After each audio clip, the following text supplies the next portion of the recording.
Hello, this is Chapter 2 in how to use Excel models in order to attract investors. Hello, this is Chapter 2 in how to use Excel models in order to attract investors.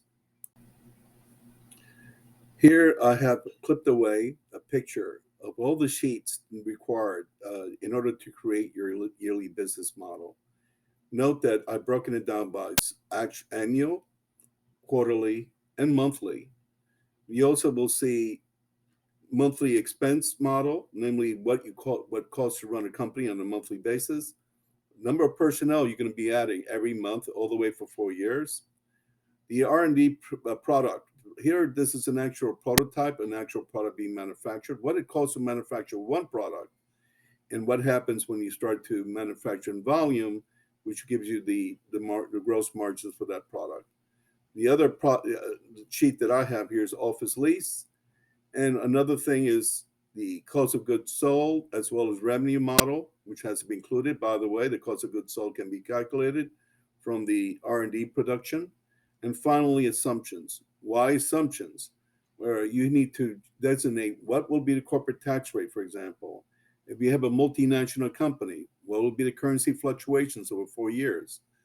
What would be the impact of inflation rate over those 4 or 5 different countries that you're doing? Therefore, you need to show that those kind of numbers in terms of the 4 or 5 year model.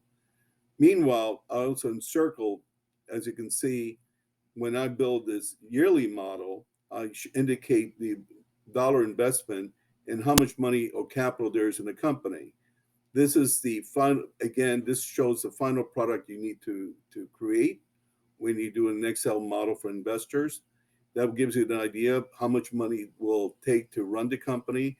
When, as you can see, also above that circle, red numbers, meaning that the dollar amounts, how much will it take, or how much capital is being used for 10 or 12 million dollars in order to operate the company.